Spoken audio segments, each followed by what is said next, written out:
Good morning, everyone. You're listening to That's What They Said on WJLB 1230 AM 104.7 FM in Hammond, Indiana. And you're also watching live here on YouTube. We're going to do a quick traffic and weather update before we get into the show. So let's do this. There we are. Good morning, everybody. So currently right now at the Shack Van Til Studios, it is 60 degrees today. We are seeing highs of 83 and lows of 60. Very warm with periods of clouds and sunshine. And tonight, increasing cloudy weather.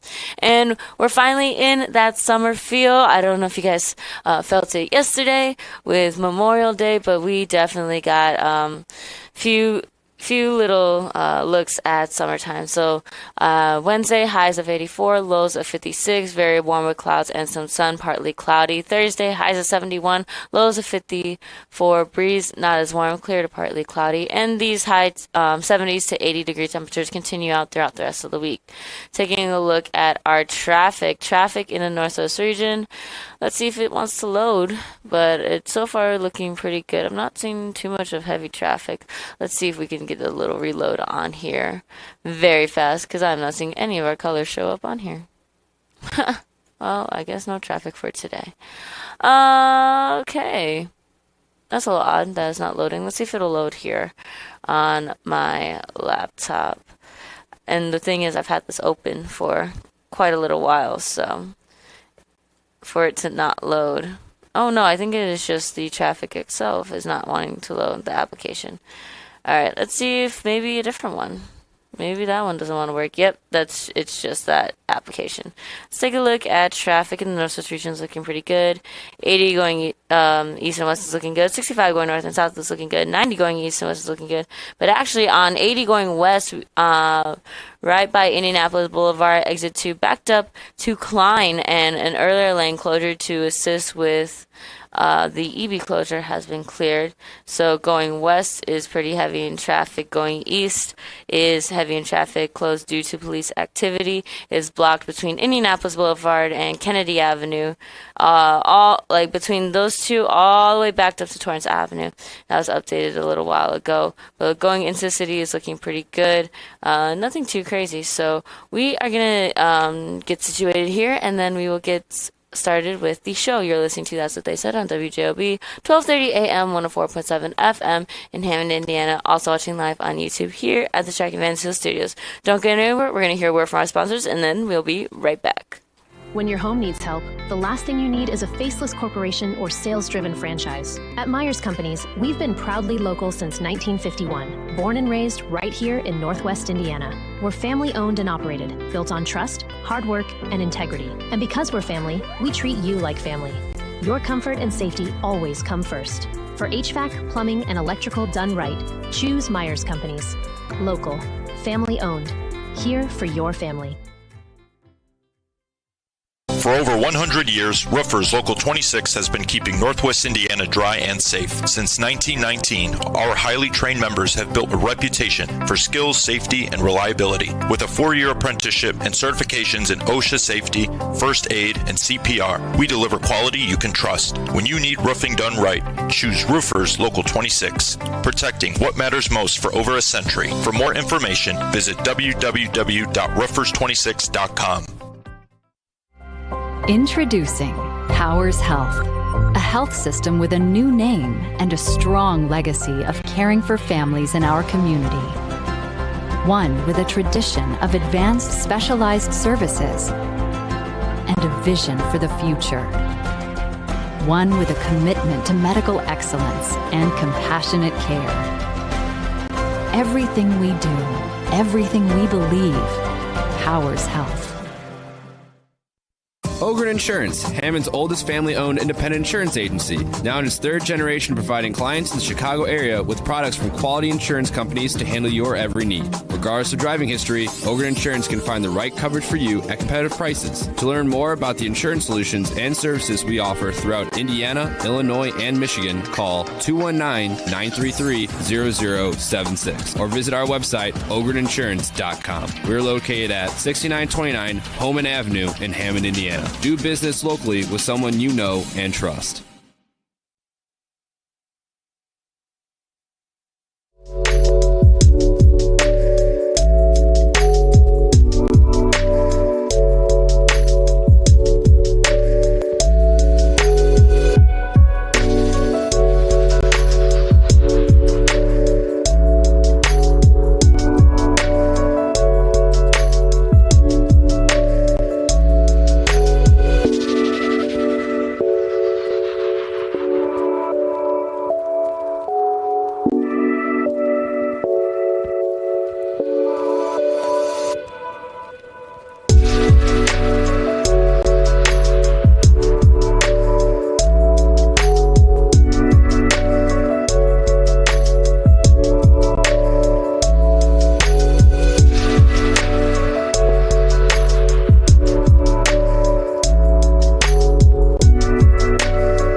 Good morning, everyone. You are listening to That's What They Said on WJOB, 1230 AM, 104.7 FM in Hammond, Indiana. And you're also watching live here on YouTube. So we're going to get started. And just, again, we're going to take a look at that traffic that's happening right there on 80 going, is on 80 going east and west. More so on east, right there on I-80 94 east between US 41 Indianapolis Boulevard, exit 2, and Kennedy Avenue, exit 3. That is backed up to I-94 Torrance Avenue, exit 61.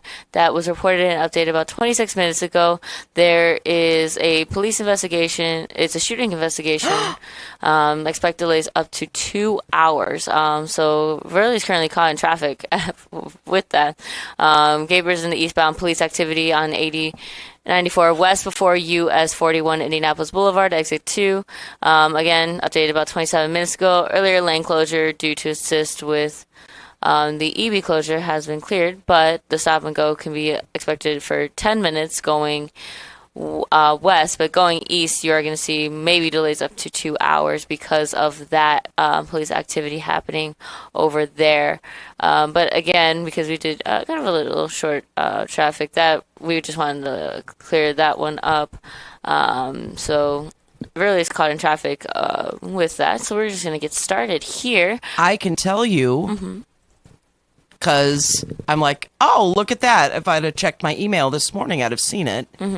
So, from the sheriff's office, just after midnight on today's date, May 26th, the Lake County Sheriff's Department responded to assist Indiana State Police with backup during a traffic stop on 8094 just east of the Indiana-Illinois state line. Shots were fired. An officer-involved shooting investigation is underway. The approximate location is eastbound mile marker 2.4, which is Indianapolis Boulevard. 2 Lake County Sheriff's Department police officers who were not wounded were taken to an area hospital for evaluation. They're expected to be medically cleared and will be put on paid leave in accordance with department policy and procedure. ISP is the lead investigative agency for the incident. Lane closures in both directions are expected for an extended period of time this morning. Motorists are advised to avoid the area. Well, all right then. Dang. Wonder what happened. Well, we have the that lane closure, so we'll probably keep looking at that from time to time. Keep you guys updated on that. But we can get started here with the show. So how you doing this morning? Oh, it's 6 a.m. on a Tuesday, Yeah. so I'm awake. It's good. I was excited too because I'd gotten up early, and so I figured, I was going to have time to, sit down and get ready, and then traffic backed up, so it's like, I can't do that. So I was glad to at least get here, relatively on time. Yep. But There we go. yeah. Memorial Day weekend, how would you tell us about your weekend? Memorial Day weekend was pretty good for me. We finished the show at the theater, so that was pretty fun. I was telling you off camera, I was like, guys, this is my start as a... Remind everybody what the show was. Yeah, so the show is called The Princess and the Frog Prince, a Hoppy Tale that was written by Phil Patempa. Hoppy Tale, that sounds like Phil. A Hoppy Tale, written by Phil Patempa. And we had many people that you will see, that here from WJOB, such as myself, Dave Ennis, and previously Rob Aguirre. We were all there. Tony Panic was in the show as well. And it went very well alongside with Carolyn and Tina that work at the theater. Phil Patempa as well played a part in the show. So it was very, very fun. We had a great time doing it. Every show got better each time. We were adding in our own little jokes and punchlines. I was going to say, the more tired you get, because it's draining being up there, giving it or performing, and then were there days that you had more than one performance? Yes, so we had 2 performances every day except for Saturday. Saturday was the last show, and it was the kind of like the public show. Everybody was able to come in. I don't think we had any schools that day, but it was pretty fun. I liked it a lot. I enjoyed being up on stage again, and it was so funny because my family came to see it, and they were like, "Oh dear Lord, she just basically played herself." And I was like, "Okay, well, thank you for calling me a sugary hopped up princess." But it was really cool. We had audiences that ranged from maybe 18 people to 300. So nice. It was pretty cool. When we had a lot of schools and the children were replying, there was moments I was laughing because you asked them, it's like, "Okay, kids, do you have any chores at home?" And one kid's like, "Nah." And I was like, "Okay." I'm like, "Does anybody else have chores?" It's just really funny to see what children... Work with me, kid. Yeah, it's really funny to see what children will reply. In those settings, I had invited my friends and my family for the show, and I did everything in my power to make my friends, cackle laughing. Yeah. Because I was like, you know what? If I'm gonna do this for children, we're gonna just do it 10 times more. And when they saw the Frog Prince come out, my friends started dying laughing. So much so that I'm on stage, I had to turn somewhere else to look away because I could not contain my laughter. I've seen him walk out for 20 times this week, but I don't know why. Just when she started laughing, I was like, okay, I get it. Okay. But it was really funny. They enjoyed it. They were like, "This is the greatest thing we've ever seen. Thank you for the invitation for us to get here." I was like, "Oh, I thank you for coming." But it was a real fun time, and hopefully we get to do it again. Excellent. We either for next year or maybe a little kids Christmas show. That would be fun. I'll play an elf. No. I'll be an elf. A sugary hopped up elf. Sugary hopped up elf, yeah. But it was a lot of fun. I was so excited to do it. And I was like, this is my career start as a Disney princess because the children saw me walk up on stage as a princess, and you heard the gasps and the oohs and ahs, and I was just like, "Stop it! You all are the cutest little things." They came up, take pictures with us, and it looked like for some of them you come up as if little kids at Disney going up to hug the characters. I was like, "Oh my heart, you're so cute." Did anyone ask for your autograph? No, actually, I was like, okay, cool, because I had gloves on, right. So everything was just hard to just hold in general. But no, they did not, and I was honestly kind of happy because I'm like, oh, my signature, oof. I don't got a Hollywood signature. You're gonna get just my regular one. But it was pretty fun. I enjoyed it a lot. And then Memorial Day, of course, it was real nice outside yesterday. Yeah. So we all decided, okay, let's go to the beach. Let's go have fun. Which beach you guys go to? We went to Walhalla right there. Okay. But it was funny because the water was so cold, but the sun was really hot. Mm-hmm. So all the girls, we're just laying there, we're just tanning. It's this is a great time. And my boyfriend, he's like, I am already dark enough as it is. He's like, I'm in my winter shade and I'm good. I don't need to tan no more. I'm like, well, you're tanning today. And he's like, I'm burning up. I'm like, okay, well, let's go in the water. He's like, no. I'm like, you will cool down in 5 seconds. Trust me. Right. He goes in the water. He's like, I'm good. Let's go. I'm like, you not hot no more? He's like, nope, I'm okay. Let's go. He's like, it's cold. I was like, yeah, it's cold. But no, we had a fun time. My friends got on jet skis. They made friends with some people that had jet skis, and they got on. I was like, I'll support y'all from right here. Mm-hmm. I'm good. But it was a pretty fun time. How was your Memorial Day? You talk about that. I'm gonna let Verly in right now. Oh, okay, cool. No, Memorial Day was very quiet. And, I like weekends like that. So just a lot of staying at home, cleaning up around the house, sleeping, that kind of thing. Wow, I don't like talking to dead or by myself here. But Verly is here with coffee. So, yay. That was quick. I'm like, wait, I'm talking to myself. Coming back. We got around the traffic that was happening. Thank you, darling. from over there. Again, if you are just listening in with us today, we do got some very heavy traffic right there on 80 going, let's see here. Yep.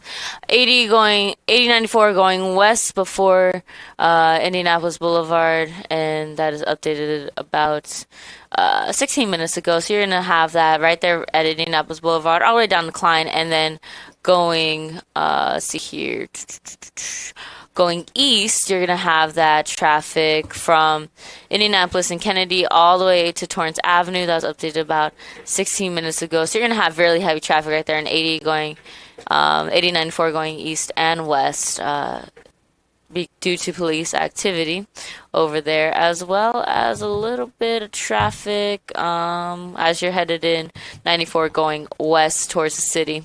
So yeah, but let's see here. Let's move that out here. So talking about the traffic, kind of red, white, and blue. Oh, you guys, look at you guys matching for Memorial Day. Let me fix that camera. Hold on. There we go. But yeah, so we're just talking about our Memorial Days and how they were on. So I was going to ask you before we switch over to Verly here, or ask Verly, how was your weekend? So what is more nerve-wracking, performing for 18 people or for 300 people? Honestly, it's either one. Doesn't really. I would prefer the bigger crowds because you have more, when you are asking your audience questions, it's a lot easier. I will say there was, it was St. Thomas More, that was the school that we had, was the most well-behaved children ever.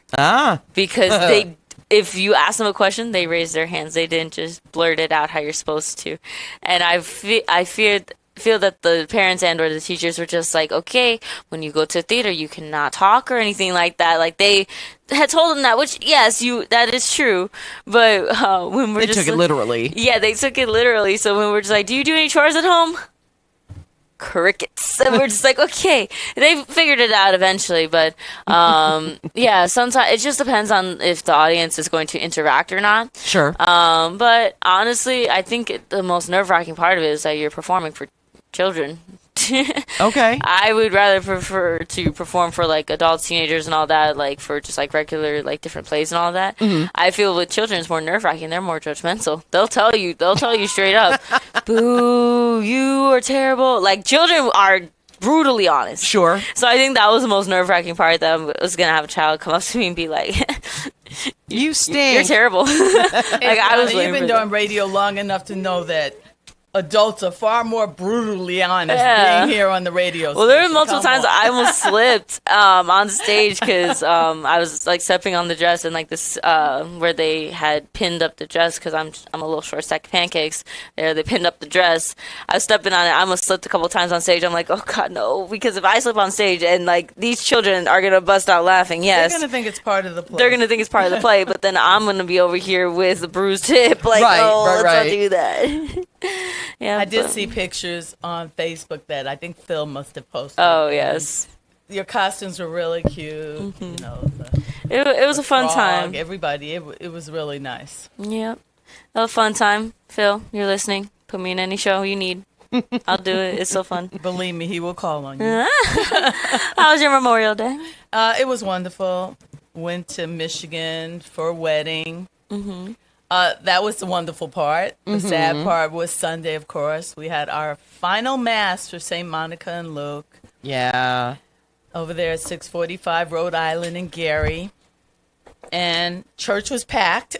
Choir was phenomenal. Father Mike did a fantastic job on the homily. Just a wonderful final mass. We had a dinner afterwards at the Chateau in Maryville. Okay. Yeah. Bishop was there, and different generations spoke, starting with Ann Thompson, who's our oldest member, 97 years old. Oh, bless. And Wow. just phenomenal woman. And still driving, still has all of her facilities, just brilliant.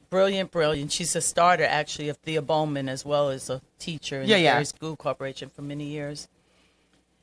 And it was an event. It truly was an event. It was a bittersweet event.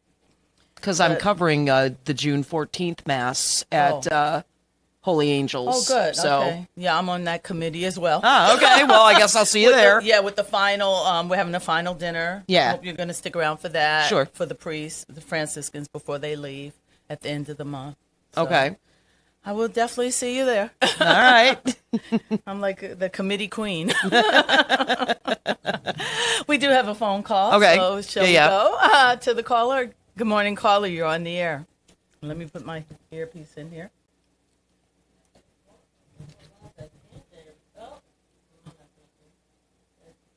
There we go. Okay. Yeah, Caller, good are you morning. there? Yeah. Good morning. Good morning. I can't hear. Oh. Yeah, can you hear me? I hear you faintly. We're going to turn you up a little, so give us a sec. Okay, go ahead, caller. Yeah, how about now? Can you hear me right now? Hear you Yep. perfectly. So you know what's funny about Memorial Day? I've been listening to you guys. You guys have great stories about family and friends and connections. I didn't hear one element of what this day was all about, about the people that have died and the sacrifices. And here's my point. And you're probably going to cut me off and say, you know what? We got to get rid of this guy. If today was BLM Matter Day, none of you would be celebrating with your families on vacations. You would be talking about BLM matters. If it was I wasn't going to hang up on him. First of all, I talked about the weekend, caller. I didn't even get to Monday, which was Memorial Day. So Memorial Day was not Saturday. It was not Sunday, which were the 2 days I spoke about. I hadn't even gotten to Monday, Memorial Day, which was the day I went to work. Okay? So speaking from a person whose dad fought in World War II, who has a Purple Heart and numerous medals, that served with the Negro troops because there was segregation in the military, I definitely honor all people who gave their lives for this country in defense of from foreign entities as well as homegrown terrorists. Okay? So before you call in about Black Lives Matter or any other group, give us a chance to get to the full recap. I was gonna say, show just started. We're still here. We're still here for an hour and a half. Really? Yeah. You could have called in if we didn't say nothing about it at 8 o'clock. Maybe. Yeah, they're just waiting. It's cool. Yeah. Give me a break. I'm sure he feels better now. He made his point. Yeah. I mean, do you get up on all those people that wear red, white, and blue, blow up fireworks on 4th of July, but aren't going to something to remember fallen soldiers? Well, let's not forget that, the red, white, and blue, people are wearing like flag bikinis, flag shorts. You're not supposed to. Right, but, that's cool. But, hey, as long as he feels better, I hope he... celebrate the 4th of July, even though my people were still enslaved. So, really? It's... So he got his points. Okay. But that's what we said. You know? Yeah, he got his points. So anyway, and then I saw there was a wedding with that baby. I want that baby. Oh, my God. He is like my sweetie pie. Oh, my God. Oh, I just love him so much. Yes. So, but, that was my recap of the weekend. We're going to take a break. When we come back, we're going to get an update on the traffic snarl that's going on. Not only the traffic snarl, because I was in the traffic. Usually I check ahead of time. And this morning, I get up at 4. But 5 o'clock this morning, my husband and I are having an in-depth conversation. It's like I can never get out the house at 5:15 like my plan is. And then there's a train here. So, of course, it's all backed up. I end up going in the opposite lane and get somebody to let me come through so I could get here to the studio. The old studio was better in regard to not having to cross train tracks. Yeah. This studio, it's usually an issue. But we will take that break, and we will be right back. Okay. Summer's coming, and Deep River Water Park is taking applications for all positions. We have jobs both inside and out for all ages that offer great benefits. Free admission on your day off for you and a friend. Free uniforms, paid training, make new friends. flexible scheduling, and more. To apply, just go to deepriverwaterpark.com and you're on your way to a summer of rewarding fun. Deep River Water Park. It's simply splash-tastic. From the gas in your car to the heat in your home and the roads that you drive on, our work powers daily life. We are USW Local 71, the proud men and women of the Whiting Refinery. We're not just refinery workers. We're your friends and neighbors, raising our families here, shopping in the same stores, and cheering in the same stands. USW Local 71, powering the region because we are the region. Life's biggest challenges don't come with a warning. When legal issues arise, whether it's a car accident, personal injury, criminal charge, or representing you before municipal boards, you need a trusted advocate on your side. At Westland and Bennett, we listen first because your story matters. We provide strategic, personalized legal solutions to protect your rights, your freedom, and your future. Peace of mind starts with a conversation. Call 219-440-7550 today for a free consultation. It's the simplest expression. The smallest thing that changes everything. A smile. So easy. A smile lights it up. Apologizes. And welcomes unconditionally. Because the shortest distance between two people is a smile. Thank you. Strachan Van Til, where making life easier starts with a smile.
Welcome back to That's What They Said here on WJOB, AM 1230, 104.7 FM, Hammond, Indiana.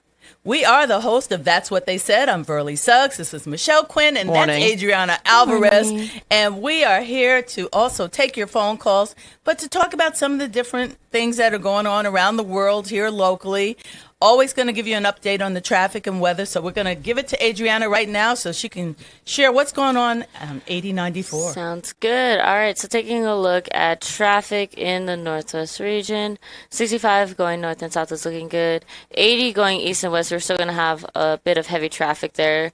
Taking a look at it, going west, you're going to have closure from Indianapolis Boulevard all the way to Klein Avenue. Going, let's see here, going east, you're going to have that all the way, let's see here, honestly, right when you get to, let's see here, about US 41 North, so that's a bit past Kennedy Avenue, I think.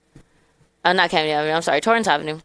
A little bit, maybe past Torrance Avenue, that you're going to have some traffic delays all the way from Torrance to Kennedy, and that was updated about 3 minutes ago. Yep, So about 3 minutes ago, that was updated. So you're going to have a bit of traffic headed that way. But 90 going east and west is looking good. Chicago Skyway, toll roads are looking good. The Dan Ryan, Bishop Ford, they're all looking good. Right as you get to 94 west near the city area, though, you're going to see a bit of heavy traffic in that area. Stevenson going north and south, bit of traffic just throughout. Eisenhower, same thing, east and west, bit of traffic throughout. As you're headed further into the city by the airports, you won't have as much traffic. Maybe a little stop and go, but nothing too crazy. As for your weather, let's take a look here. Say you're seeing a high of, see a high of 83 degrees, lows of 60 degrees. Very warm appears of clouds and sunshine as we got our first glimpse of summer yesterday. So sorry that some people were spending time at the beach and couldn't get to the Yeah, I aspect also of Memorial Day. Not to say Memorial Day is not important. It is a very important holiday to remember those fallen soldiers. But people, people do that in many different ways. So we're not going to discredit that aspect. Sorry, we should have said that the very first thing. Yeah, because my bad. Wednesday highs of 84, lows of 56, very warm cloud sun. Thursday 71 is a high, 54 as the low, and then we just see 70s and about low 70s to mid 70s throughout the rest of the week. So that is all for your traffic and weather. That's cool. Also, Adriana. Yeah, I was going to say, I love that you guys now are using star 69 to hide your phone numbers. That's pretty funny. 69. Star 69. Oh, That's a thing that 69 sounds familiar. So that's what we used to do in the 90s. Yeah, to it hide still our. works. Apparently, Yeah, it still yes. works. So you can do that. That's how we prank call people. No, see, that's what you use. Voice over protocol. There are websites that you can get like fake phone numbers. So why don't you guys do that? Get at least into the Well, there's no chat on the show. Right, so they have to find a way to get it off their chest. Yeah, but Michelle. I know, but if they're going to do it, why are they so scared? Why? Just tell us who you are. Come on now. That's because like you said, people are afraid to share who they are, so they like to go under pseudonyms, and it makes them feel macho. Yeah, it's cool. I know. I'm immensely titillated. Yes, that's yes. so cool. Coming up at 7 o'clock, we have a special guest. We're going to be joined by Democratic nominee for sheriff. Yep. Jerry Williams. So we will be talking to him. This will be our first time talking to him since the election. Yep. And then, of course, his son recently in the news. We will discuss that as well with him. Yeah. So stay tuned if you choose. Yeah. And then or we not. will be making an announcement toward the end of the show as well. Okay. Regarding the future, if that's what they said. So hold on, guys. Maybe you'll be excited. Maybe you won't, because we live for you. It's all about you and your fifis. Cheers. So what's on your mind, Michelle? What are you going to talk about? There's a lot of nonsense going on around. In fact, just this stuff. Our caller that brought up BLM and stuff. This is sort of tangential. There's a couple cases in the news. One is Chud the Builder. Have you guys heard about this one? Yes. I have not. You said that, and you'll have to check out Chud the Builder. The name Chud, there's a slang term for it. Right. So when you said that, I was like, what are you talking about? Yeah. So I don't know the slang term for Chud. Basically, that just means that somebody just kind of looks ugly. Oh, okay. Well, in the nicest term possible. Yeah, and so this gentleman, Dalton Etherly or something, he's reclaiming the word chud because apparently those on the right / incel group decided they're going to reclaim chud. So he calls himself Chud the Builder. Mm-hmm. And he's one of those guys that, he's a content creator that goes around and gets in people's faces. Mm-hmm.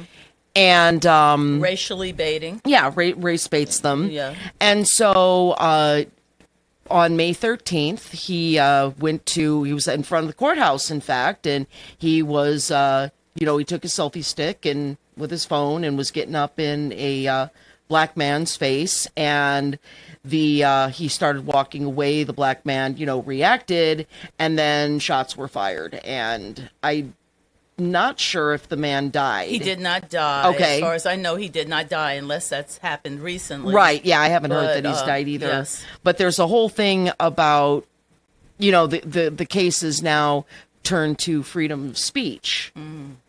Is this a freedom of speech case, or is this, because I guess we are allowed to photograph people. So are you allowed to put a selfie stick in someone's face? And so anybody can come with their camera and put it in your face and film you. That's a freedom? As far as I understand it, yes. Mm-hmm. So, but I would also think that if that's what you're going to do, you should expect that, people aren't necessarily going to be okay with that. Well, according to Chud, that black life didn't matter, huh? Apparently. Well, let's go to the phone lines. 219-845-1100. Good morning, call. You're on the air. Good morning, all you ladies. How you? Good morning. Doing how fine. doing? How are you? Good. All right, that caller, what a way to ruin a Monday. I mean, when you have a day off on a holiday, it messes I'm thinking today's Monday. Right. But that person's, I don't use *69 because I'm going to be who I am. Good. But, that's a shame. But, as you should be proud of yourself. Yes. Own it. Yeah. Yeah. I mean, I'm glad you pulled the plug on that guy because, that's ridiculous. I mean, but you guys get spam calls on your phones, right? Yes. Yeah. Once in a while. Yeah. Guess how you get rid of it.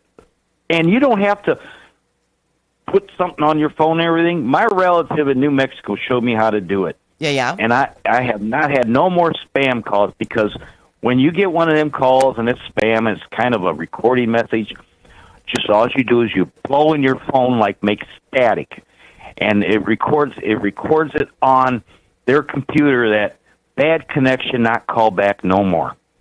Huh. And ever since I've done that, no more. My wife does it on her phone now. We don't get these, because one time we were getting spam calls up until 9 o'clock, and they change another number, Mm-hmm. and now I don't get them no more. That's fascinating. But I'd never heard that. Yeah, I mean, I didn't think it would work, and after that, because this stupid people call with the spam stuff, but I had it was a good Memorial weekend, which we had to celebrate our fallen soldiers. All the servicemen, like you guys said, no matter what race, whatever you are, right? They all served and protected our country. Yep. And I was around doing pictures and doing stuff. I'm still trying to edit all my stuff for Memorial Day, not cookouts and all this stuff. I did things of people putting the flags on military graves and people, talk. And then I was somewhere and I was amongst some guys that were just a tad older than me, and we weren't talking about anything else, and we were having a good conversation, and they were talking about their fathers and family members that were in the military and served our country, and it was just an enjoyable time, but now we're back to the normal week, and I wasn't going to call in, but I wanted to call in and say, just ignore somebody like that because, I mean, I just want to say hello to you all, ladies. It's nice to listen to you tomorrow. I'm drinking my coffee. I didn't get stuck by a train. I have no train tracks between my coffee cup and my lazy boy chair, so I don't get stuck, and I'm always on time to watch your program. Excellent. We appreciate it. Yeah, I would have been the same as you. But you guys have a nice day, and you too, sir. Like something like that just happened at the beginning. Don't worry. Just be happy. There you know, go. the old saying, Absolutely. No worries Thank you so here. much. Yeah, that and also to that Memorial Day, there's different ways to remember somebody, and just talking about how he was saying, you were having conversation, you're talking about stories, having conversation, having stories, and talking about those who either you have in your family that have served, and or that are currently in active duty, and or fallen soldiers of other people. Yeah, Yes. your brother. training. Do you ever? Honestly, do you ever not with your brother being gone right now, and especially the situation that we're in today? Do you ever not think about your brother? Oh no, I think about him all the time. Right. But it's one of those things like you tell the stories of those, and that adds on to the Right. remembrance of them. The moment that you stop Right. telling people stories, that is when that individual truly does pass. Right. Because nobody's left to remember them. Nobody's left to tell their stories. You continue telling on their stories. That's part of That is a part of Memorial Day. And I already know the people and the trolls are going to be like, they didn't start talking about Memorial Day until somebody called them out for it. No, there's just ways that people celebrate Memorial Day that maybe they don't want to share. Sometimes you just don't want to share. Oh yeah, they did this, they did this, they did this, they did this. And also sometimes, depending on if they are in active duty, you cannot share those things. But I did write him a letter. I did tell my brother, I was like, Oh, another hey, letter. I wrote him another letter. Hopefully you don't get yelled at by your peoples. But it was funny because I'm writing the letter. I was like, oh yeah, this happened. And then this happened. How you doing? What you did today? Let me know. I'm excited. I'm curious. I'm just like, what's your uniform look like? What you wearing? Are you rocking camel? Are you rocking this? Like, what you doing? So it's just that, but it's also just encouraged to write letters so you kind of lift their spirits up and everything, because it is a rigorous thing that they are going through. It can be just physically, mentally, emotionally, just all these different things. So I was writing him letters. I didn't hit the word count this time. Oh, good. Sadly, mainly just because I was just like, hey, this. All right. Talk to you next week. So I'm excited to get the first letter from him, hopefully in the next coming weeks. But He's probably just exhausted. He's you not know- used to, all the training and the stuff like that. I'm sure he's just like, he gets home or gets back to the barracks and it's just like, I'm out. I'm done. Yep. I'll write y'all tomorrow. Yeah. But I hope he's having fun. So Yeah, I hope we're so, we're too. excited for him. I had to look it up as Mike was talking about putting the flags on the graves. Yeah. My dad is buried in New York at the National Cemetery, and the volunteers come in and put the flags out. Yeah. And I was just thinking, how many graves are out there? And they said there's 357,000 graves In New York alone? at that cemetery alone. Jeez. There's a lot. And that's military. You have to Yeah. be military. Your family members. Yeah. So you have your unmarried children and your spouse can be buried there as Sure. well. But 357,000 graves just in one cemetery in one community. I will say when veterans, especially, I know that when my relatives were doing the Redcoats and they did the funeral services for veterans who have passed, that was one big aspect of kind of that big remembrance aspect. Now, seeing it, man, tears your heart apart because it is such a beautiful thing. But then also it's like, yes, this individual is no longer here with us, but they did a great service to the country. Sure. So I feel that is another real good thing of to remember these fallen soldiers and or veterans who have passed. That is an amazing thing. Is it hard to watch? A little bit, yes, because you're just like, okay. And if they do like every single thing, because there's a lot of different aspects, and it's just up to the family if they want to do it or not. But seeing them in the Redcoats, I just wish that a lot of younger individuals did go into that, because usually you see a lot of the older veterans do it. So that was one thing I wish to see. There's just like some younger veterans, but it's kind of hard because it's almost every other day that you have to go and do that. But it's because the young ones, they got families, they have kids, they have a lot of different responsibilities. So I feel that's why the older folks kind of do it. But it's still real beautiful to see it. Sure. Definitely. I'm sure the president did something in honor of Memorial Day, laid his wreath at the Tomb of the Unknown Soldiers. Yeah. Well, And we know that's an amazing place to be, to watch the changing of the guards. Oh my gosh. that was the one thing when so I went to DC. That's the one thing one of the things I didn't get to see, because there's so much to do in DC, and I really want to go back. Tucker does not love DC at all. Well, yeah, but it's no wonder why. But he knows the inner workings of it. Well, yeah, and even and it doesn't matter, which president it is. He's just like, blech. Mm-hmm. But I had a blast because I love DC. Yeah, that was my second home growing up. Yeah, I fell in love with it, but I didn't get to go to Arlington, and so I think that would have been interesting to see. But you will. I mean, you'll have plenty of opportunities to go. Yeah. So definitely, when you get the opportunity, take it. Yeah, the next time that I'm out there, so which could be this summer. I don't know yet. But We'll now see. I'm not going to criticize the people who went down to Indianapolis for the 500 for the Memorial Day weekend. Yeah. That race has been going on every Memorial Day weekend for how many years? 100. But heaven forbid, Yeah, were they? I wonder if they go to a race on Memorial Day weekend. I wonder if they were thinking about the dead. Did you not see what Trump sadly, posted they on were. True They Social? were thinking about poor Kyle, who lost his life, the NASCAR driver. Yeah. Yeah, so definitely 41 years old. Sad, so sad. Yeah. Oh no! What did he put on Truth? Happy Memorial Day to all, including the Democrats, DUMOCRAT.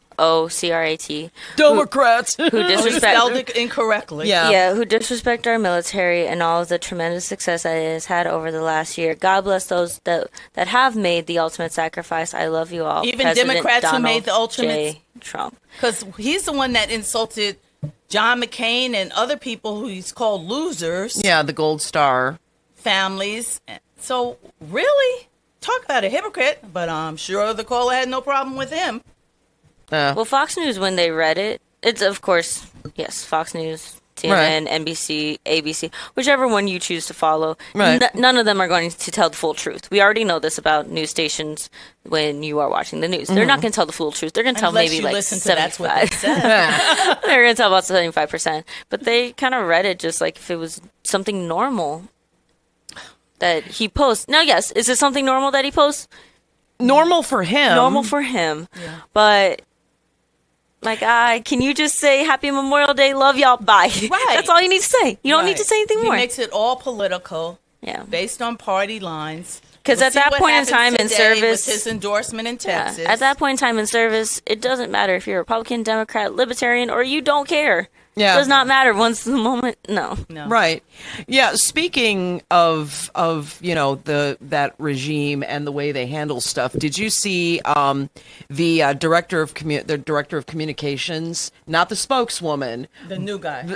Well, yeah, he's kind of, or deputy director of comms, Stephen Chung, the former UFC guy, went absolutely ape on Mike Pompeo because, Mike Pompeo, who, love him or hate him, was the, what was he, secretary? Not secretary of state, was he?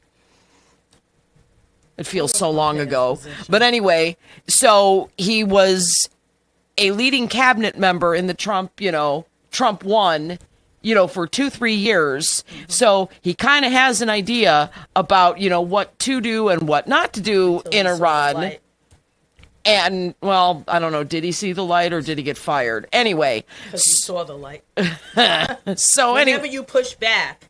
Oh, yeah. So he was the former United States Secretary of State. Okay, that's what I thought. Yeah. So, so he proffered an opinion about what's going on over there in Iran. And so this, this UFC fighter, just went off with a whole bunch of, expletives, and he doesn't effing know what he's talking about, and blah, blah, blah. And it's like, oh, yeah, no, he doesn't know what he's talking about at all, sir. Not at all. And it, again, this is what our country is now. Yeah. We've got UFC. Yeah, well, I mean, look who the Secretary of State is. Look who. Yeah, but you even got to think. Oh my gosh. Well, yeah, I mean, keg stand. And then Tulsi is leaving. Yeah. Yeah, she's. The House of Cards is falling. It's collapsing. Yeah, and it's all the women that are going first. Yeah. But she got canned. Let's be real. No, she wants to take care of her husband. I'm sure that's part of it, but that's not why she's leaving. now she'll have more time to take care of him. Most definitely. So, hopefully her husband has a kind recovery. Yes, definitely. I wouldn't wish illness on anybody. But anyway, so yeah, all the women, now I think that's we've still got Linda McMahon. We still got to get rid of her. What's she going to do? Is she going to be too stupid for, to get fired? And then Susie Wiles, but she's like the kingmaker over there, or rainmaker over there. So we shall see. So yeah, it's all a we shall see. We know what's going to happen in Texas today because that Trump endorsement is like gold. Ooh, it's liquid gold. it just catapults you to the top. Yeah, except Paxton will leave it to. We'll see. We're talking about the primary. Okay, we're talking about the primary. Okay, we're talking about Tellurico. Yeah, I was in the fall. Yeah. Then we'll see. I jumped ahead because the Trump endorsement, it still works amongst the Republicans, as we saw what happened here in Indiana. To all but two that were successful, and one, of course, of those two required a recount, and they might recount it again. But I wonder in Texas, I mean, I know what I think, but it's not the gold standard everywhere. I think it's still the gold standard in Texas, Florida, Indiana. I thought Florida had someone that got. Yeah, but I still think it's still the gold standard there. Okay. Just because it didn't work for one, I think it's still working right now. Now, hopefully in the primaries, that's a whole different. In the general election, right? It's a whole different story. But in those primaries, okay. Sadly, let's take a break. We'll come back next 5 minutes, and then we're gonna hit on a quick story about going through a drive-through. Yeah, and then we will have our special guest. Okay, cool. It's gold rush time at Albert's. Oh, looky here! Oh, those are gonna fetch a pretty penny. But who's gonna buy them from us? I'll buy that gold from you. What did you say? I said I'll buy that gold from you, and I'll give you top dollar. That sounds great. It's gold rush time. We will see you at Albert's. Fox Point's free summer Wednesday night concert series kicks off June 3rd with 16 candles. As June heats up, dance to Rico, Boy Band Night, and the Chicago Experience. Then join us for our first free Friday Night Lights concert featuring Fearless, a Taylor Swift tribute, and Beyond the Blonde on June 26th. Fox Point in Lansing, Illinois is just minutes from I-8094 and parking is free. Visit foxpoint.org for our full schedule. That's point with an E, foxpoint.org. Are you sausage curious? Who's ready for Polish? Big Frank Sausage has the very best Polish food in the region. You had a mouthful of Big Frank sausage? We have a full bar, dine-in, carry-out, delivery, and catering available. I've had a mouthful of Big Frank sausage. I've got a mouthful of Big Frank sausage. 219-378-9556. Smacznego i na zdrowie. Who's ready for Polish? We've had some cars run into the barrier wall, not paying attention. They were on their phone. Texting, scrolling. Yeah, it's bad. Most often they be on their phones or they're just not paying attention. They can cause a crash. We could stand on the side of the road and watch every other vehicle looking down into their lap as they're passing us. You know what they're looking at. They're looking at their phone. Phones. On their phones, not paying attention. Phones. I'm not a mathematician, but I say probably about 80% of the people who pass me are on their telephones. No call, text, or video is worth putting yourself or a road worker in danger. When driving through construction, LIUNA members ask you for your sake and ours. Slow down, stay off your phone, please. Be aware where we're at, where the cone zones are at. Stay off your phones and buckle up and drive safe. We're not asking for much. This is Brian Short, business manager for the Indiana Labor's District Council. Everyone deserves a safe place to work. Do your part in the cone zone. Slow down, save a life. We're all in this together. A message from Laborers International Union of North America and affiliated locals.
Welcome back to That's What They Said here on WJOB AM 1230 104.7 FM, Hammond, Indiana. You sound so smooth. Oh. I'm Burley Suggs. My co-hosts are Michelle Quinn, Adriana Alvarez. Hey, Adriana, you're so soft-spoken today. Did you lose your voice over all these performances that you did? No, it's just that it is 7 a.m. in the region, and I am a night owl. Yeah. Yeah. No, I feel that with my soul. Mm-hmm. But, it's all right because the sun is out, sun is shining. Let's talk about the sun shining today here in the region. Currently right now at the Strachan Van Til Studios. It is 63 degrees today. We are seeing highs of 83, lows of 60 with increasing clouds later on tonight. But today, very warm periods of clouds and sunshine. If anybody needs to get a car wash, get it now because we're not really seeing any rain happening until Sunday. Oh, wow. So today we got that high. Wednesday, highs of 84 degrees, lows of 56, very warm with clouds and sun, partly cloudy in the nighttime. Thursday, highs of 71, lows of 54, breezy, not as warm, clear to partly cloudy later on in the night. And those 70s to mid-70 temperatures continue on throughout the rest of the week. So, car wash, need a car wash? Get that now. All right, let's take a look at traffic in the northwest region. So 65 going north and south is looking pretty good. But 80 going east and west, you're going to have on I-80 94 west before Indianapolis Boulevard, you are going to have stop-and-go traffic. Expect delays up to 20 minutes. So that traffic ranges from Indianapolis all the way down to... if it'll let me go, all the way down to about Klein Avenue. And then going... east, you're going to see that traffic extend right there, right before the connector, 394. So kind of around past Torrance Avenue. So as you are getting to, see here, State Route, right about there at the Tri-State Tollway, that's where you're going to see traffic range from all the way over there to about Indianapolis Boulevard. So you can expect delays up to, let's see here, they said to expect delays up to about 2 hours. So if you are headed that way, please leave a lot earlier than you usually would due to traffic happening there. But let's take a look. Chicago Skyway is looking good. Lakeshore Drive is looking good.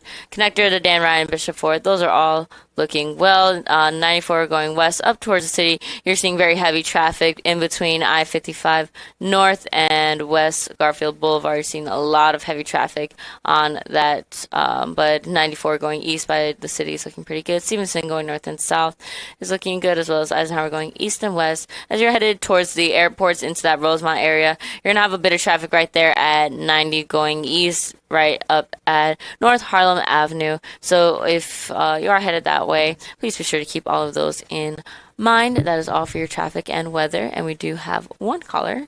Okay, well, first of all, I just want to say that, Jerry Williams is here. He did send us a message that he'd be running a little late because he had to pull over to do a briefing on the action shooting. So not only did he do all of his duties as being a part of the Indiana State Police, but he's also here to share with us and probably give us an update on this shooting that what's took place. happening here. He What just happened? brought there's a let's kill I it. didn't bring it, but I'll take care of it for you. Okay. I come in and I'm killing spiders. All right, for you guys. that's Look at that. They're weaklings. I would have come smash that spot. You're better than me. I would have been like, don't let me see it. No, it wouldn't My have worked, sincere probably. apologies, ladies. No, you're fine. The traffic, as you can imagine, is crazy out there, and and then I'm on the phone with my the executive staff, and they were briefing, and I needed to pull over and take some notes. So my apologies. Sure. Well, you know what? And I want to thank Paul Goddard for sending me an update on the press conference in regard to that shooting. But we always say it's always great to have the horse's mouth right in the room to give you the story as well. And I'm not referring to you as a horse, but definitely as a person who is very involved in the Indiana State Police and can give us an update on this shooting that took place overnight. Yeah. So what I outside of what Sergeant Fifield put out as far as the the public release on behalf of I the love superintendent. Glenn, by the way. Yeah. Anyway, And go ahead. The only thing I'll add is that one of the most important things is that the trooper is doing well. Okay. They do have him over at the University of Chicago. All right, where he's let's being treated. start from the beginning because I didn't read the press release sorry. in regard to. So tell us exactly what happened, and then an update on the trooper. So again, I'm going to try and do my best to paraphrase what Fifield put out, and because we like to try and be as consistent as we can with those messaging. Would you prefer I read it then? If you could, yeah. Yeah, I'll do that then. That'll only because Okay. the briefing that I got from our colonels and stuff is probably going to be a little bit more different. It could You be a might little be more different. detailed than what you can actually share over the airways. So I'll just say, and thank you, Paul Goddard. Breaking. Trooper shot during traffic stop at 8094 near State Line, and suspect is killed in exchange of gunfire. Now, preliminary information gathered by Region News source indicates the Indiana State Trooper initiated a traffic stop on a Hyundai for a minor traffic violation about midnight on I-8094 near Indianapolis Boulevard. Shortly after the stop, the trooper reportedly requested additional units after holding 2 occupants at gunpoint. According to the preliminary information, backup officers from the Hammond Police Department and Lake County Sheriff's Department responded to assist. During the encounter, the male driver allegedly produced a handgun, leading to an exchange of gunfire involving 4 officers. The suspect, identified as a 34-year-old Gary Mann, was shot and pronounced deceased at the scene. An Indiana State Trooper sustained a gunshot wound to the chest during the incident. The trooper was transported by Hammond Police to Community Hospital in Munster before later being transferred in stable condition to the University of Chicago for surgery and additional treatment. Authorities say the trooper is expected to recover. A truck traveling in the westbound lanes was also struck by gunfire during the incident.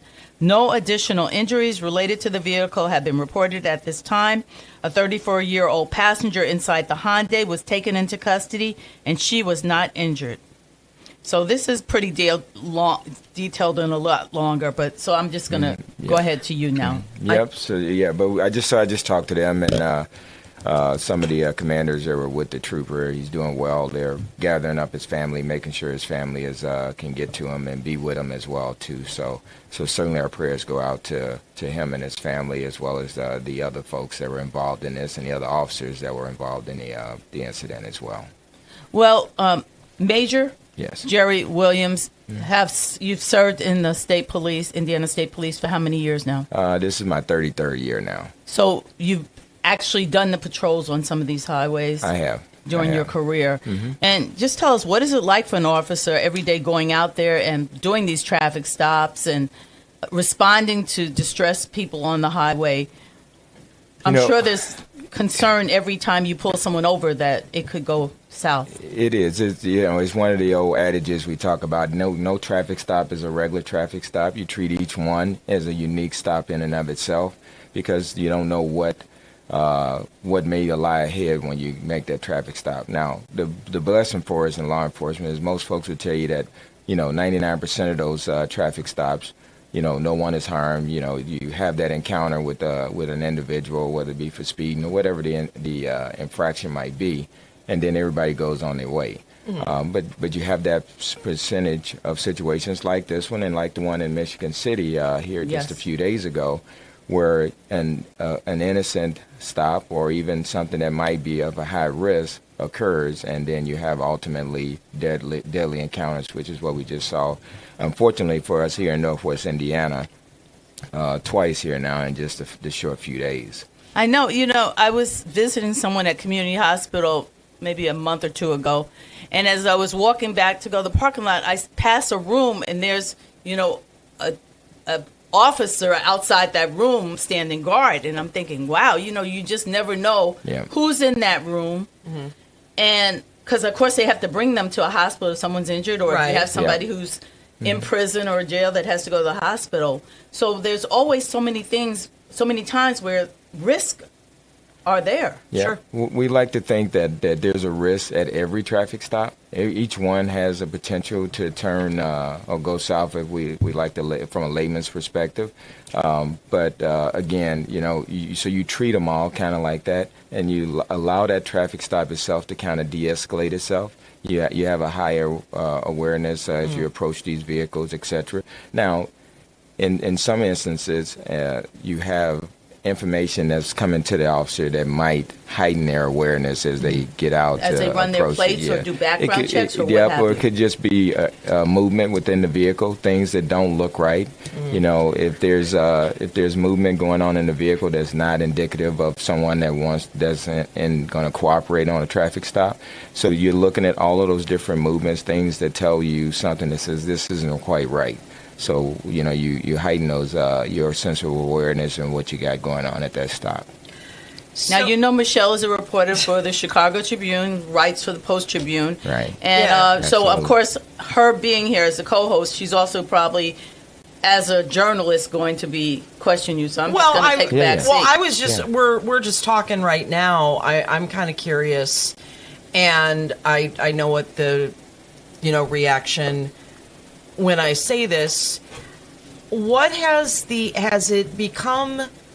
I mean, being an officer is a nerve-wracking job, to begin with. Mm-hmm. Now that anybody 18 and older can have a gun unlicensed, just because they want one, how much more, has that made the job more dangerous, do you think? It's certainly on the surface, creates more challenges for the officers because they have to figure out the legitimacy of an individual that might be in plain sight of a firearm, which we didn't used to see as frequently in years past. Mm-hmm. So it certainly adds to that element for sure. Do you see a lot more guns now, or than you did? That probably it wouldn't be a fair question for me. I don't hear of the incidents as much because I've been off the road now for almost 20 years. Okay, so basically your duties have been at the Capitol. It's kind of a combination of both. And from a uniform capacity, I left here as the district commander for this Lowell post, so covering all 7 counties in and of itself. Oh, I'm sorry. Yeah, he's telling all 7 counties here. So that was probably the last full-time role of working on the road as far as trooper, because I really didn't leave from the desk itself. I was a pretty hands-on commander, so I was out with my officers on a regular basis in that respect. Okay. Well, that's my question for the moment. We've, what else do we want to talk about? So I guess my question would be, how are you now that you've had a week or so after the primary? How's it going? How you doing? So it is 2, maybe even 3-fold. Yeah. Obviously the primary is a significant milestone in our democratic democracy as far as the getting that runoff, for lack of a better description. Certainly a significant milestone in that respect, and we're grateful to the folks that supported us. We're encouraged by the prayers that helped us get through that May primary itself. But we also are reaching out to try and Lake County had a unique situation, and that situation was that they had six candidates that all were worthy to be on that stage. Right. And so, it gave Lake County an opportunity to have choices of different values and different processes, and which was really exciting to see. Even if I wasn't sitting on the stage itself, I would have thought, man, this is a great time to be a voter, because now I got all of these choices with these different backgrounds of these different candidates. Sure. So I thought that was a very exciting process in and of itself. Mm-hmm. And so now our goal is to get out here and continue this journey to get to the general election and earn the trust and the support of all of the other folks within our communities that maybe didn't support us. Mm-hmm. That hopefully we can gain their trust and their confidence in both going into November and in and of itself, and hopefully being a spark for the party itself, and Yeah. maybe trying to unify the party and make sure that we all get across this general election together as Sure. a unified front. Sure. Well, that's cool.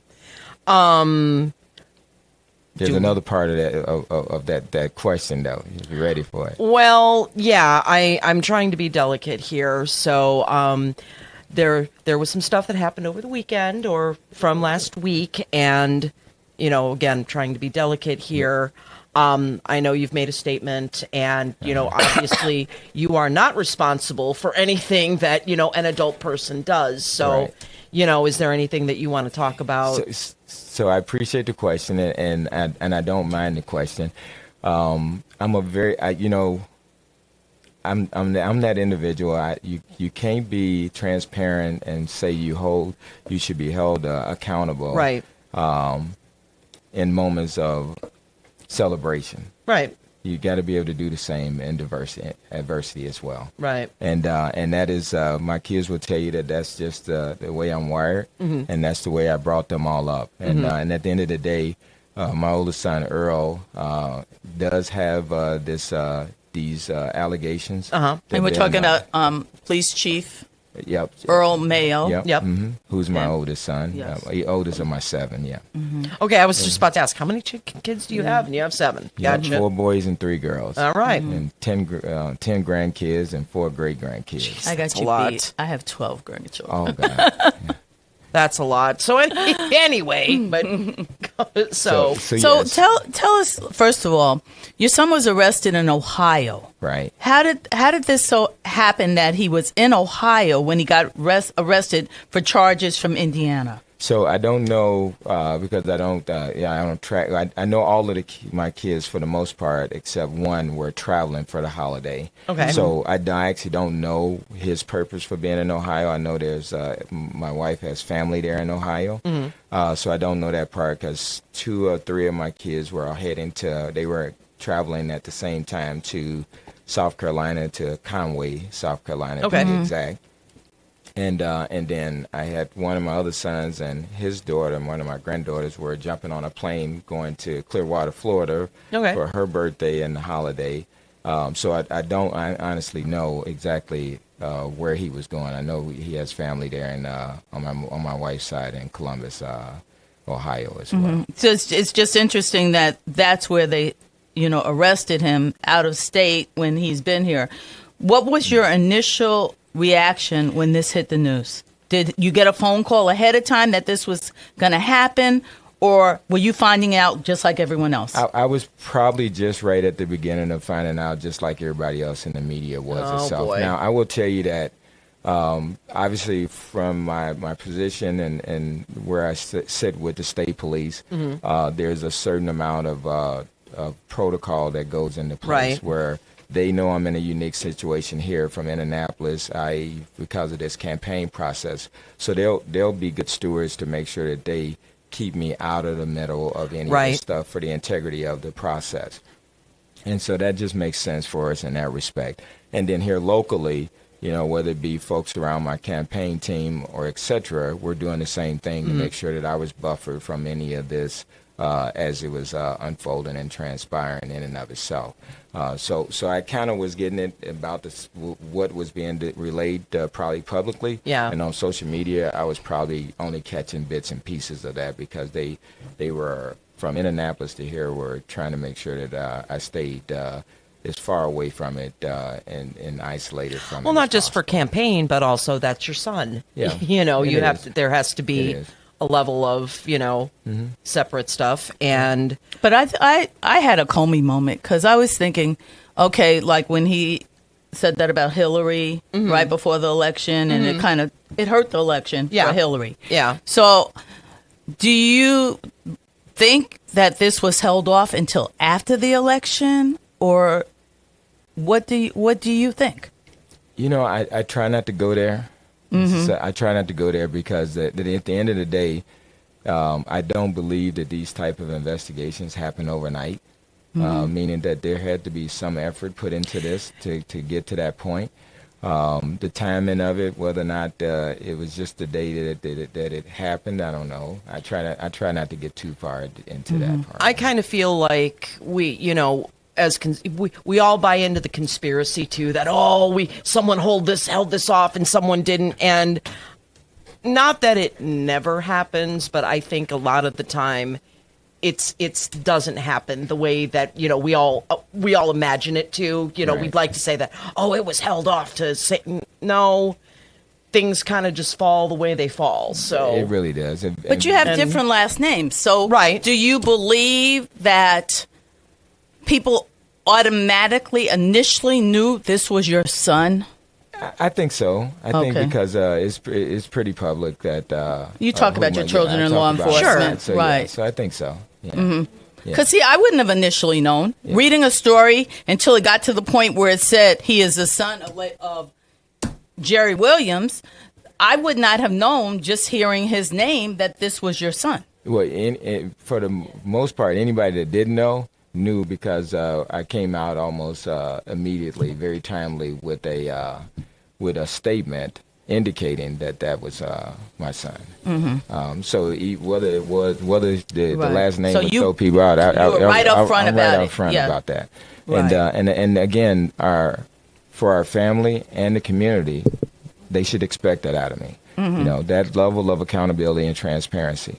Again, you don't get to celebrate one day, and then not accept responsibility for the adversity the next day. Right. And that's just the only way that I know how to operate, to be quite honest with you. So speaking as a mother who has dealt with a child who has, a criminal record, I'm going to be upfront about it. I've been upfront about it on the radio. Mm-hmm. You're not all you can do is raise your children. You're not responsible for the choices they make because they have free will. They do. Just as we all do. Yeah. But moving forward, you do have another race to run in November. Mm-hmm. And so how will you handle this? Because it's going to always come up, just like the issues came up with Gore and Flores against allegations that were never even made. They made those allegations. I'm already hearing that you may be making the wall of shame at the county fair on the Republican side. Yeah. So, like, really? The Democrats put Trump right across from it, which is a bigger wall of shame. The president of the United States or some Lake County politician that. Actually, if I remember the fair last year, I remember the Dems played it straight. They didn't do any of They should have, though. Well, Weezer, we should have put Trump up there. It was repay, but we could make that argument, but like I said, they played it pretty cool last year. I really do believe they did. They did not stoop to the levels that I thought. But they will this time. They're desperate. Yeah. So how are you going to? Anyway. How are you? And I'm not asking you to share strategy, but I just want to know how you are going to work past this. The same way I'm sitting here with you ladies right now. Yeah. Out front and out front. The same way that even folks that didn't know that was my son until I put my statement out, with that same level of accountability and transparency.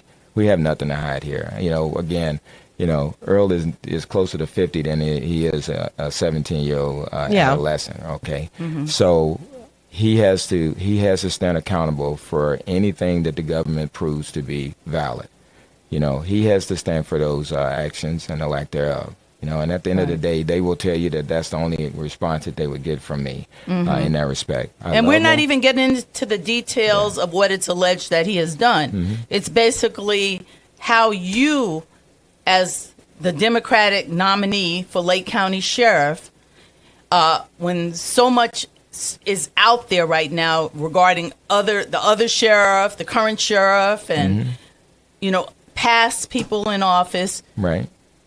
Here they go. Here comes more Lake County Democrats. I just want to hear you moving forward and continuing to run your race. The same thing I just did for the last 2.5 years. We will continue that path. We'll stay transparent. We're going to stay professional.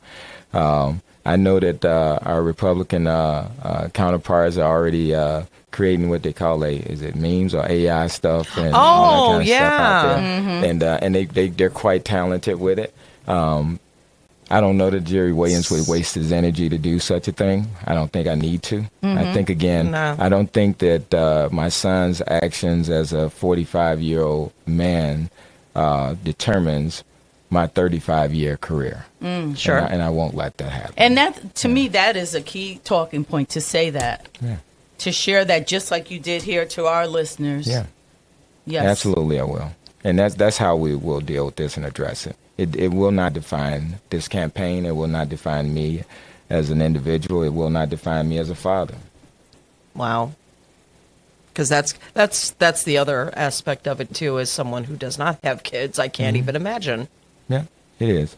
You know, if I could just for about 15 seconds Please, get really take personal. your time. You know, you say, you know, how do you feel? Law enforcement-wise, I'm going to tell you that we all, including Jerry Williams, have to be held accountable. And sometimes we get you have to hold the accountability of others around you. So whether that be in my case, in this case, a relative, and even if it was another police officer within my control or under my supervision, you still hold some level of accountability to be transparent and to be accountable for that. As a father, because I know how we raised our kids. Right. Of course, it's devastating. Of course, it's disappointing because you know you raised them better. Right. You know, it hurts you to the core. Right. You know, as a family, I raised these kids up to be probably more responsible. Probably they would tell you than the average kid. They were held to a different standard. But I liken this process that we are processing as a family. We've had a couple of significant events in our life as a family, and me as a father, and Doris as a mother. And probably the ultimate one was when we lost my daughter Teresa back in 2019. Getting that phone call was probably one of the most devastating calls, as you can imagine, as a parent, that you can get. And I liken myself to be the fixer within my family. That if there was a door that needed to be repaired, that was me. If it was this that needed to be done, if there was a family gathering that needed to be put together, that was my role. But I got that phone call that morning, and that was a call I knew I couldn't fix. So all we could do is rely on our faith and pray that God brings us through that difficult journey. Right. Probably the next one was one of my sons, Ronell, one of the twins, who's a trooper out of Indianapolis, was on the side of the road checking on a disabled vehicle. Okay. When a panel van comes through and hits him at highway speed, sending him about 40 feet into a ditch. Not only nearly losing his life, but almost ripping his arm off in the process. Okay. We've had some adversities as a family just working through these processes, and even today we celebrate the fact that he was able to make a full recovery, that he didn't lose his arm at the end of the day, etc. And we still celebrate the legacy of Teresa and her one son, my grandson Jeremiah, who I adopted. So I guess technically by law I got 8 kids, because we adopted him as well and finished raising him as well.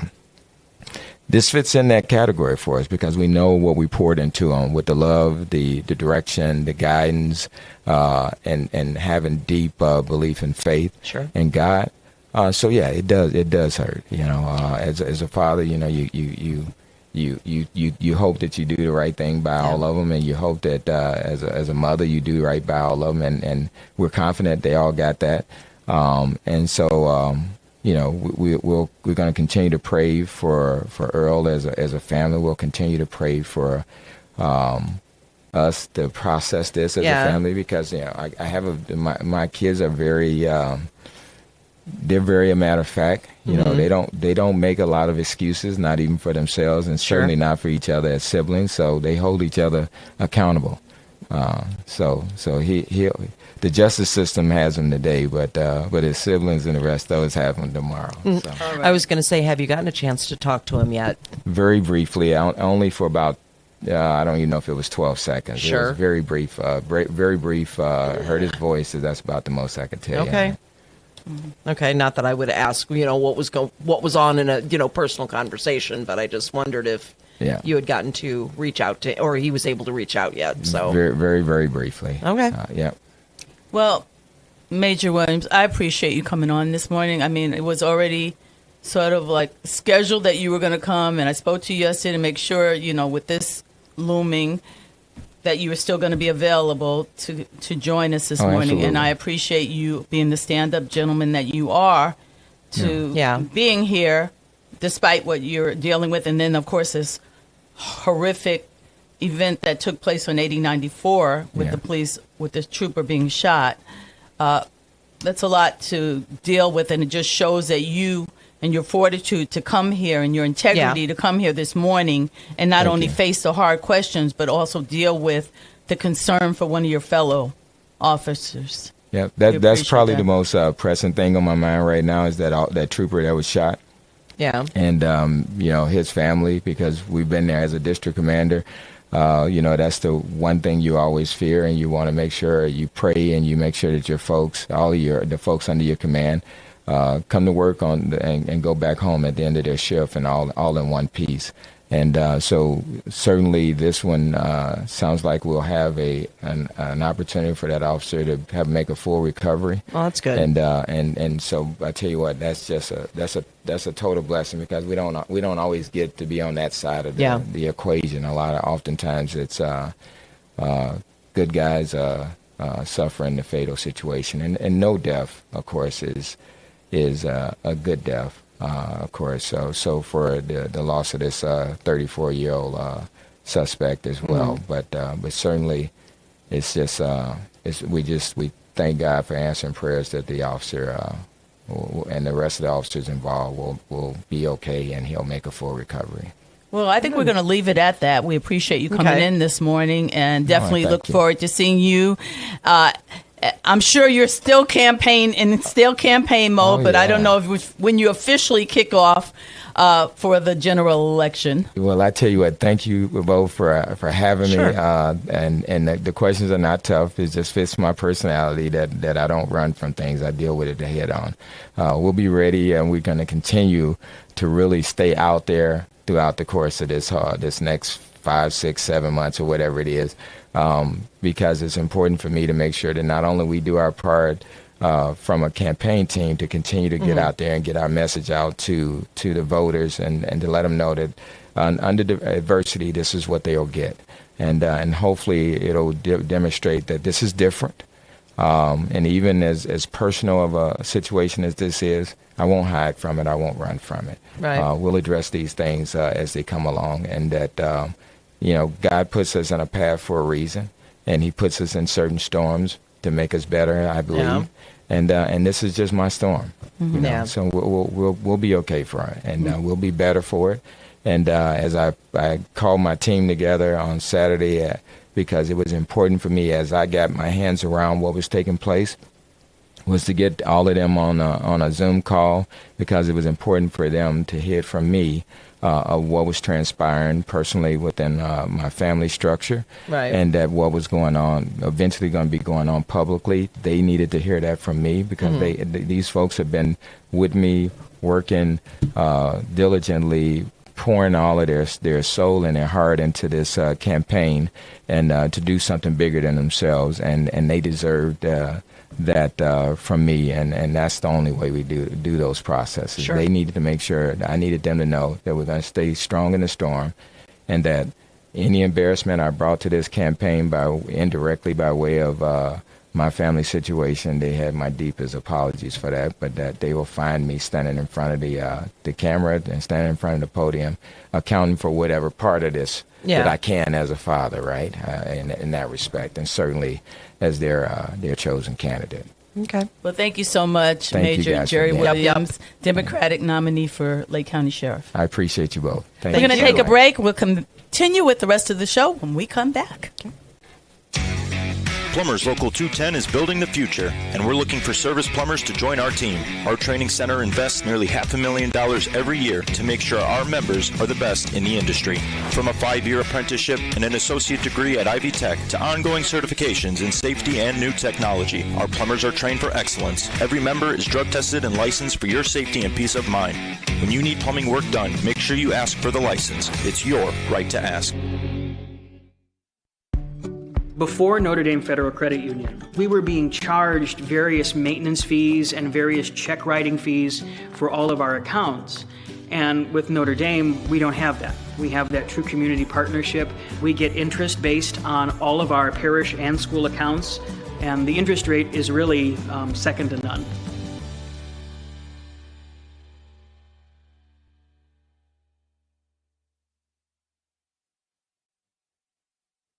We've had some cars run into the barrier wall, not paying attention. They were on their phone. Texting, scrolling. Yeah, it's bad. Most often they be on their phones or they're just not paying attention. They can cause a crash. We could stand on the side of the road and watch every other vehicle looking down into their lap as they're passing us. You know what they're looking at. They're looking at their phone. Phones. On their phones, not paying attention. Phones. I'm not a mathematician, but I say probably about 80% of the people who pass me are on their telephones. No call, text, or video is worth putting yourself or a road worker in danger. When driving through construction, LIUNA members ask you for your sake and ours. Slow down, stay off your phone, please. Be aware where we're at, where the cone zones are at. Stay off your phones and buckle up and drive safe. We're not asking for much. This is Brian Short, Business Manager for the Indiana Laborers District Council. Everyone deserves a safe place to work. Do your part in the cone zone. Slow down, save a life. We're all in this together. A message from Laborers International Union of North America and affiliated locals. For over 140 years, the Central Midwest Carpenters have built our communities in Northwest Indiana. Are you ready to join the effort? We have long-term work, competitive pay, and the best benefits in the industry. We pride ourselves on innovative training and commitment to worksite safety. Earn as you learn as an apprentice. A solid career built on a solid legacy. For more info, go to carpenters.com.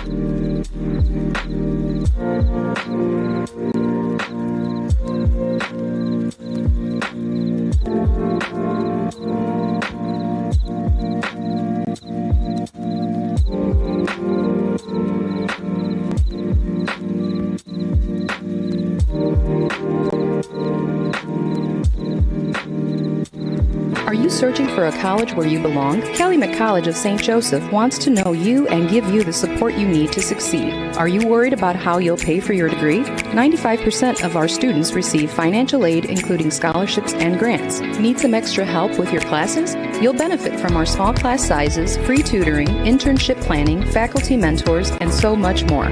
Come experience our accepting, supportive college family for yourself. Schedule your campus visit and apply at ccsj.edu. Enjoy the taste of summer at the Farmers Market at Fox Point.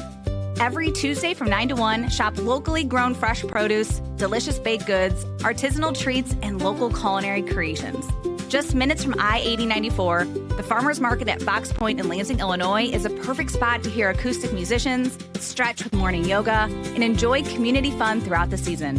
To see all vendors and entertainment, visit foxpoint.org. That's point with an E, foxpoint.org.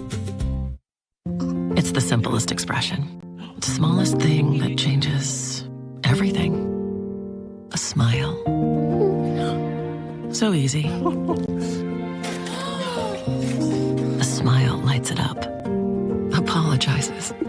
And welcomes unconditionally. Because the shortest distance between two people is a smile. Thank you. Strachan Van Til, where making life easier starts with a smile. We've had some cars run into the barrier wall, not paying attention. They were on their phone. Texting, scrolling. Yeah, it's bad. Most often they be on their phones or they're just not paying attention. They can cause a crash. We could stand on the side of the road and watch every other vehicle looking down into their lap as they're passing us. You know what they're looking at. They're looking at their phone. Phones. On their phones, not paying attention. Phones. I'm not a mathematician, but I say probably about 80% of the people who pass me are on their telephones. No call, text, or video is worth putting yourself or a road worker in danger. When driving through construction, LIUNA members ask you for your sake and ours. Slow down, stay off your phone, please. Be aware where we're at, where the cone zones are at. Stay off your phones and buckle up and drive safe. We're not asking for much. This is Brian Short, Business Manager for the Indiana Laborers District Council. Everyone deserves a safe place to work. Do your part in the cone zone. Slow down, save a life. We're all in this together. A message from Laborers International Union of North America and affiliated locals.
Welcome back to WJOB AM 1230 104.7 FM, Hammond, Indiana.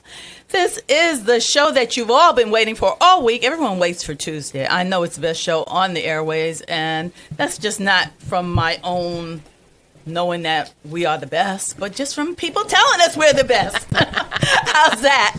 But sir, we're joined now by the said owner and premier host here at WJOB, Jim Dietlow. Jim's going to give us an update on traffic. I am really just the traffic reporter right now, and just partly because for 22 years I've attempted. We have sent some really good people off to really big jobs in media.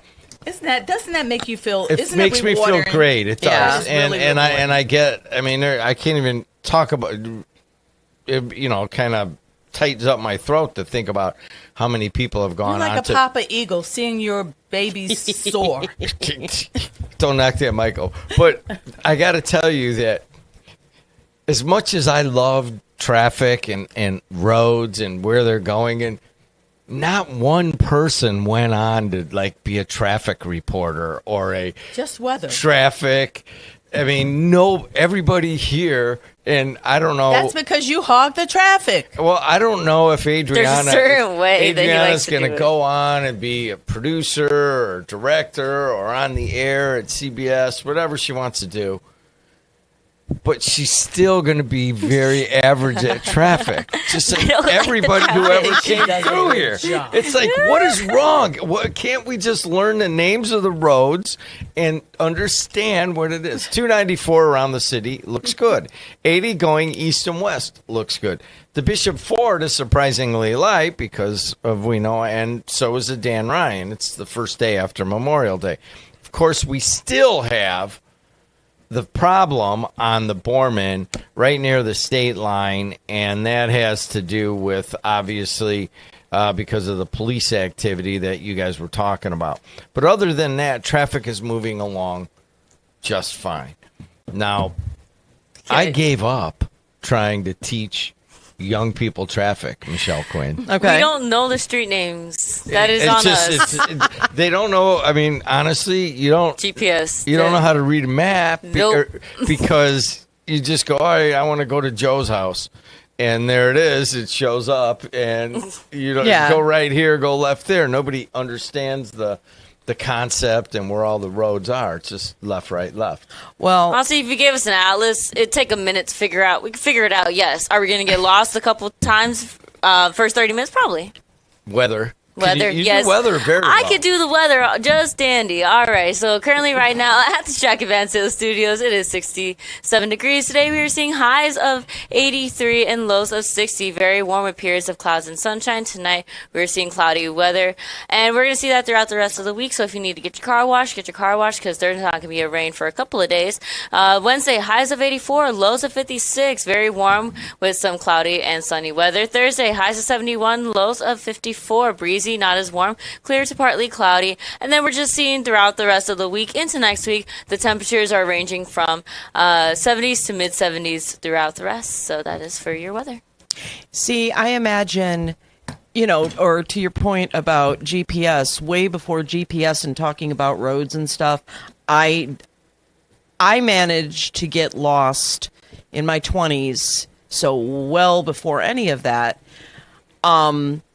I was supposed to be coming home from my job at Bennigan's, but we went out afterwards, as we usually do. And I ended up in LaGrange, Illinois. Trying to get from where to where? Trying to All get right, home. hold on. Can you pull that mic up to your face? Oh, gosh. Thank you. I hate to be the radio guy that complains about traffic and people's mouths too far from the microphone, but go ahead. No, but yeah, I managed to end up in LaGrange, Illinois, trying to get home from I'm trying to think of the bar that we were at. Pines Tap. No, it wasn't Hammond. We were in Illinois. Designated drivers. You're not even supposed to be driving. Well, I don't think I was. No, and that's actually the funniest part about it is I wasn't hammered, and I still ended up in LaGrange, Illinois, trying to get home. My dad always had maps when we traveled, but my best thing was when MapQuest came out. I loved MapQuest because you put where you were going, it would print it out.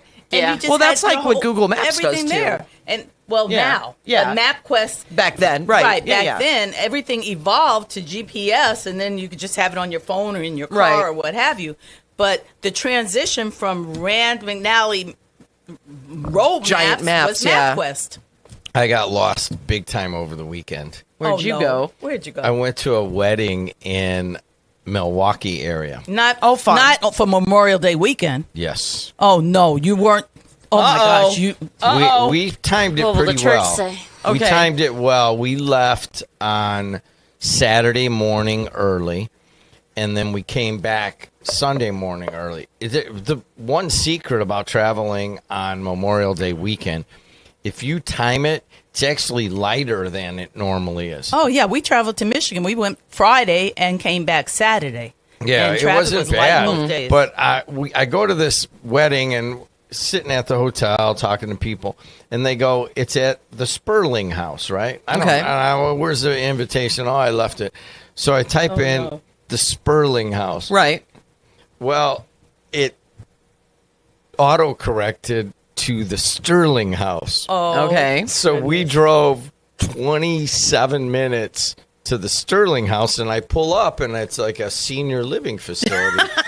And I'm like, what in the hell's going on? Guessing the wedding wasn't there. And then finally, after a series of frantic texts, it turns out the wedding was at a guy's named Sperling. It was, so you couldn't just put Sperling House because it would be like putting Delo's house. Was it Cy Sperling? But anyways, we showed up about 47 minutes. It took us 47 minutes, which was actually a 7-minute drive from the hotel. Right. My wife was hot. Oh, I know she was. She was just like, you never pay attention.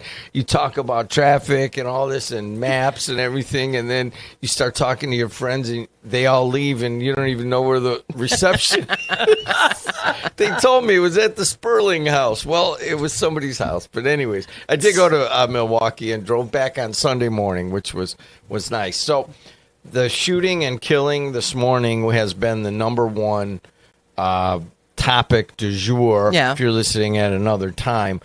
And the perpetrator was killed. Yeah. And they still have the road lanes closed. Yeah, which I thought was kind of crazy because I know that, You have to do an investigation. Yeah, honey. you're You're looking for shells. You're looking for all kinds of things. No, I get that, but this happened at midnight, and still at 6 a.m.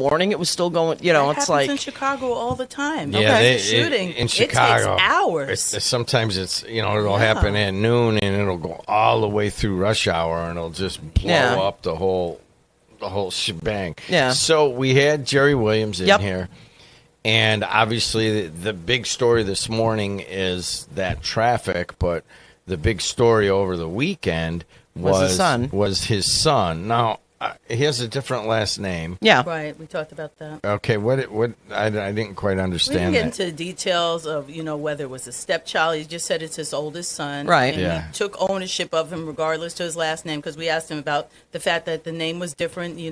People might, right away would not have known it was his son. Yeah, I until didn't. It said in the story Right. that this was the son of. And the charges, you read the affidavit? I didn't because I didn't cover We did the not story. get into the charges since Yeah. he was not the individual who committed the crime was not here. Yeah, so to I address that. understand that nature of it, and I understand being fair to Jerry Williams, who's now running against. I don't know that Dave we Crane. were fair. We were pretty upfront and, asked him in the regard of him being the dad. He didn't commit the crime. So what do you guys think?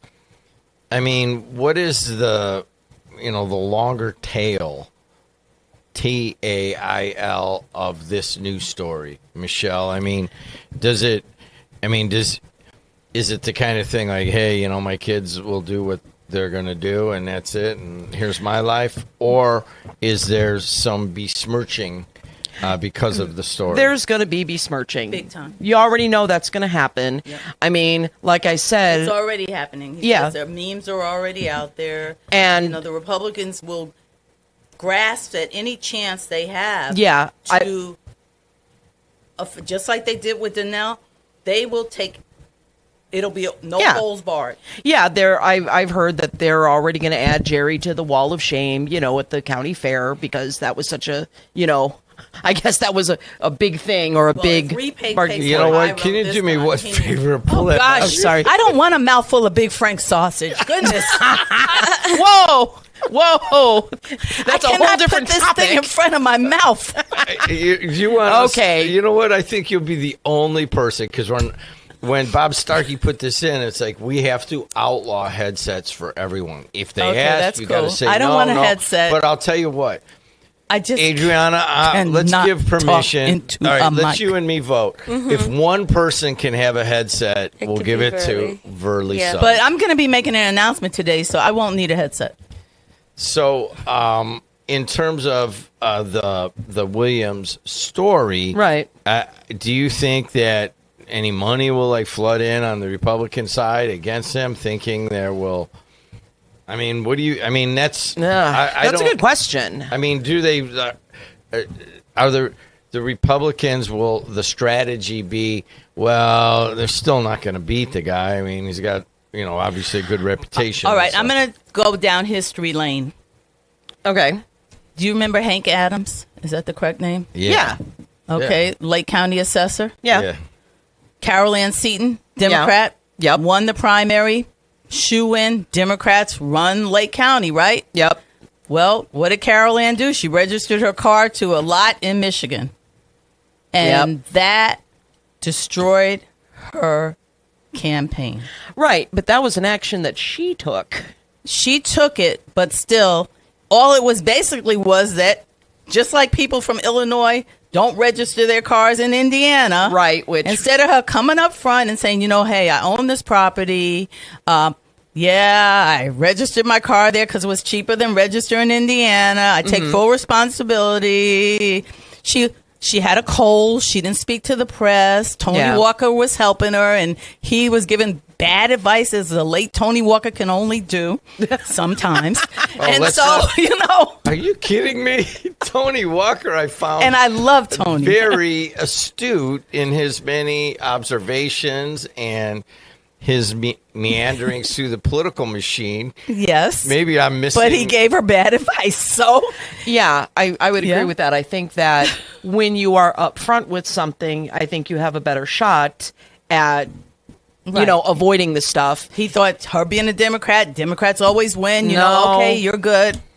So what? How does that story apply here? Because a Republican was able to win a race that was a shoo-in for a Democrat. Yeah.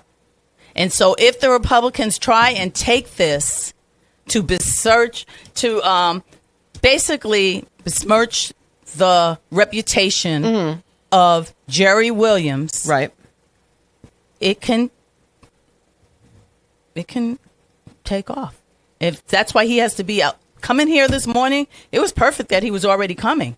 Because we were able, I'm not going to bang my watch on the counter anymore. He always has a problem with little sounds, but he eats on the air. He makes all kinds of noises, but it's I got yelled at noises that bother him. So I'm radio purist, baby. Is that Only what it I is? can do the bad things. Hey, let me put my arm in my lap. You got to really put it. This last primary was about as much fun as I've had in many years, and part of it is honestly, people are kind of coming back to local things because they're so tired of Facebook and social media, and it's kind of coming back here, and we kind of have a renewed interest from both advertisers and listeners.